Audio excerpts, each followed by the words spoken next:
Martin klaim lebih kuat dari Bagnaia, Bastianini dan Marquez. Pembalap Spanyol, Jorge Martin kalah di balapan terakhir di Valencia pada tahun 2023 lalu.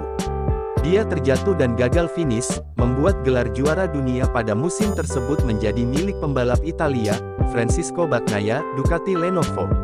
Kekalahan tersebut sangat berdampak bagi Martin dari sisi mental, bahkan dia sempat meragukan diri sendiri ketika memulai musim baru 2024. Namun kini Martin berkembang dengan sangat baik, bahkan menjadi lebih kuat dari sebelumnya. Pada bulan Februari, setelah jeda, ketika kami memulai, saya tidak ingin kembali ke MotoGP, akui Martin, saya mempunyai banyak ketakutan karena saya tidak tahu apakah saya bisa secepat tahun sebelumnya.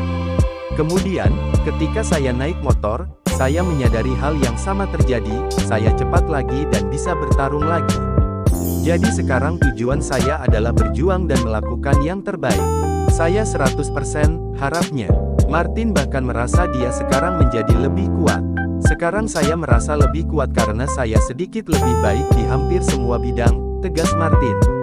Alasan Alex pilih Honda ketimbang Yamaha. Pembalap Aprilia Racing, Alex Espargaro, akhirnya mengonfirmasi rumor bahwa dirinya sempat nyaris menjadi test leader Yamaha di MotoGP 2025. Namun, ia akhirnya lebih memilih menjadi test leader Honda, dan ia pun membeberkan alasan dirinya menolak bergabung ke Yamaha.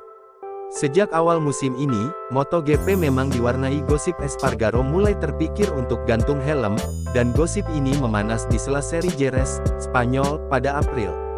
Namun, Espargaro baru mengumumkan keputusannya ini secara resmi pada akhir Mei, yakni di sela seri Catalunya, Spanyol. Setelah memberikan pengumuman soal keputusannya pensiun, Espargaro menegaskan dirinya takkan bertahan di kubu Aprilia, baik sebagai duta besar maupun sebagai test leader. Pada Juli, Espargaro akhirnya diumumkan sebagai test leader Honda Racing Corporation, HRC, mulai 2025. Espargaro pun tak memungkiri bahwa ia juga sempat dapat tawaran dari Managing Director Yamaha Motor Racing, Lin Jarvis, untuk menjadi test leader. Namun, tawaran manajer tim Repsol Honda, Alberto Puig, tak bisa ia abaikan begitu saja. Pembalap 35 tahun ini tak memungkiri bahwa bergabung dengan proyek MotoGP pabrikan motor terbesar di dunia seperti Honda sangat sulit ditolak. Apalagi, Puig dan HRC berjanji menyediakan apapun yang dibutuhkan Espargaro agar bisa bekerja seoptimal mungkin sebagai test leader. Regulasi baru di kelas Oto-Oto dan Moto3. Komisi Grand Prix setujui perubahan regulasi Oto-Oto dan Moto3 untuk 2025. Perubahan itu menyangkut format baru, penyesuaian biaya, dan konsesi tambahan pada tanggal 15 Oktober tahun 2024. Komisi Grand Prix menyetujui sejumlah perubahan regulasi di Oto-Oto dan Moto3 untuk balapan musim 2025. Perubahan ini mencakup format sesi kualifikasi yang baru, penyesuaian biaya sasis dan mesin di Moto3, serta konsesi tambahan bagi pabrikan di Oto-Oto.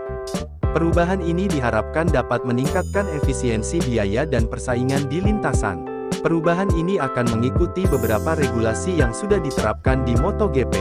Namun, tidak semua aturan MotoGP diberlakukan di Oto-Oto dan Moto3, hanya beberapa aturan yang mulai berlaku tahun depan.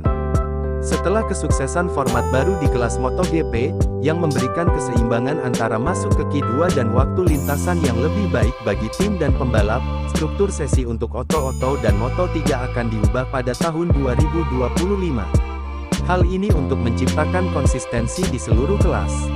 Oto-Oto dan Moto3 akan memiliki 2 sesi latihan bebas yang tidak akan dihitung untuk masuk ke Q2 dan 1 sesi latihan pada Jumat sore yang akan menentukan peserta Q2.